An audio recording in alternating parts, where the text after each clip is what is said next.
Peroxisomes are very sturdy. They have to be.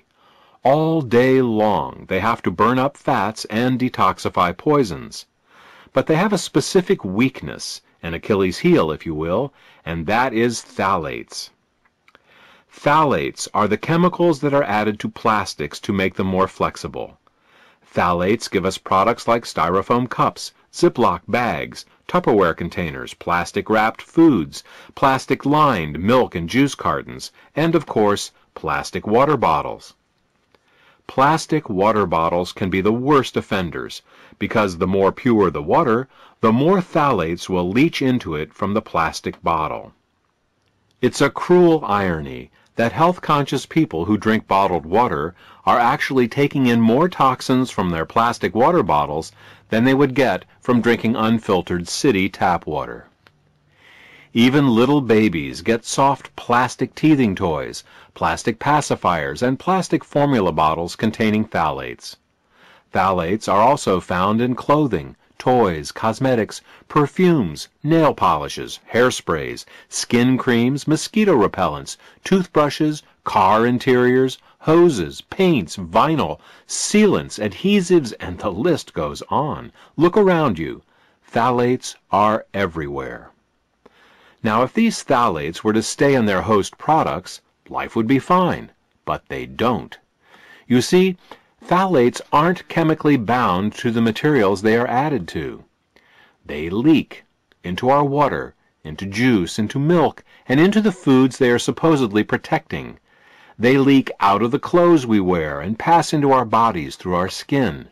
They off-gas from our floors, walls, cars, and furniture and migrate into our lungs.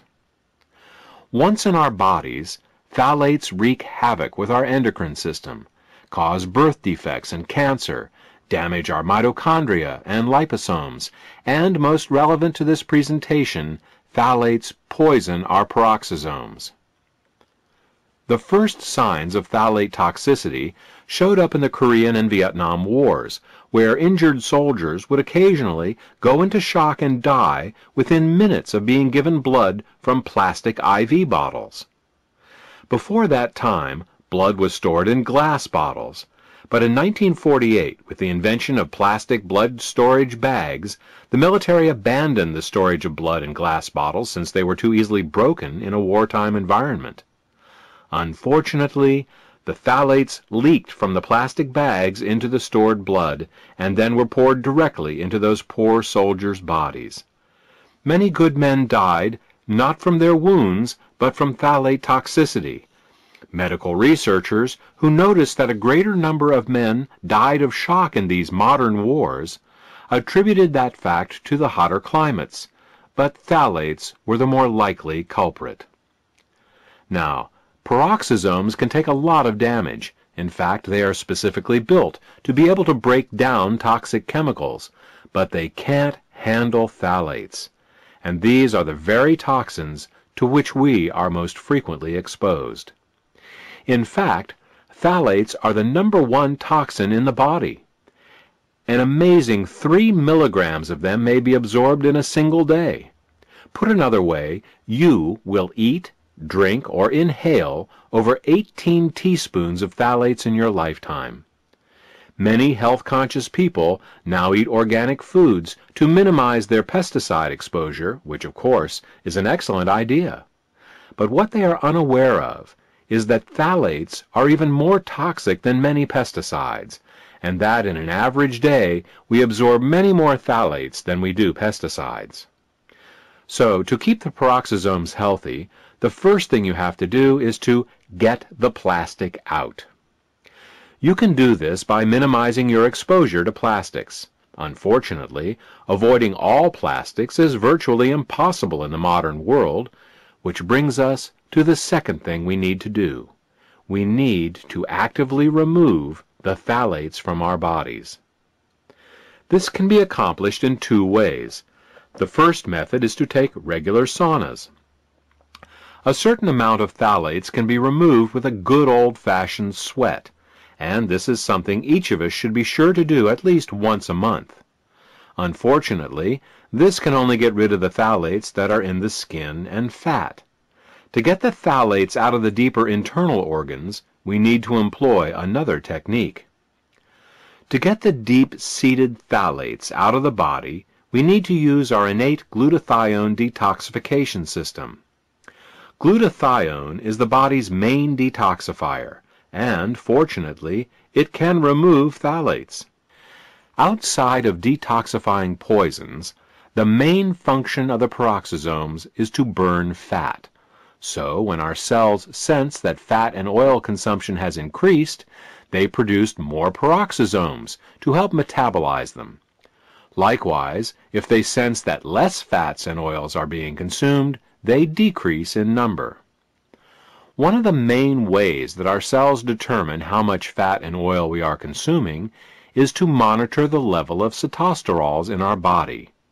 Since sitosterols are always found in fats and oils, this gives the cells a way to determine the amount being consumed, and then to increase or decrease peroxisome production accordingly. This peroxisome regulation system worked flawlessly, right up until the time fats and oils began being mass-produced in the last century.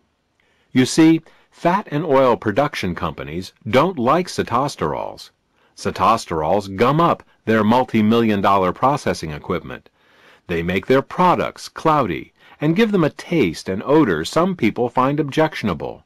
They also cause their products to have a shorter shelf life. So what did these companies do? You guessed it. They filtered out all the sitosterols from their products. So what happens when you eat these unnatural sitosterol-free foods?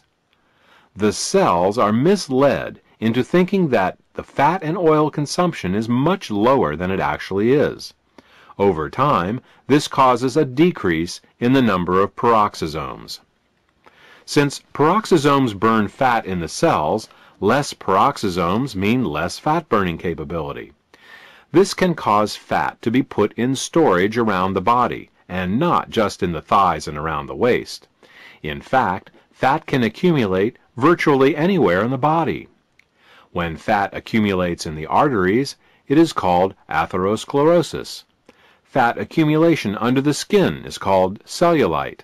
Fat can and does accumulate in every organ, including the heart, brain, lungs, nerves, liver, bone marrow, and the spleen, to name but a few.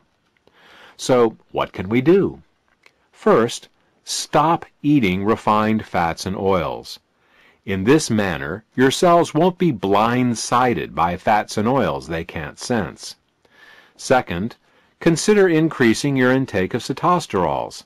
This way you can stimulate the production of more peroxisomes and start the process of burning all that accumulated fat out of your body. According to the Centers for Disease Control, 57% of Americans are overweight, and nearly 1/4 of our population is clinically obese. Detoxification, diet, exercise, and peroxisomes.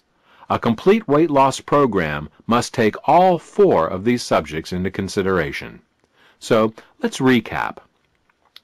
Every cell has peroxisomes in them, whose job it is to burn fat and detoxify poisons. Peroxisomes are under continual attack by the most common of all poisons in the human environment, phthalates. Peroxisomes are also artificially decreased in number due to sitosterols being processed out of our foods. The decreased number of peroxisomes in our cells can lead to fat deposition in all the organs of our bodies, as well as an accumulation of many chemical toxins that the peroxisomes would otherwise neutralize. The solution is fourfold. 1. To avoid phthalates whenever possible. 2. To break into a good sweat at least once a month to sweat out some of the phthalates. 3. To support our glutathione detoxification systems so we can detoxify those phthalates we can't sweat out. And 4. To increase our sitosterol intake so as to stimulate the production of more peroxisomes.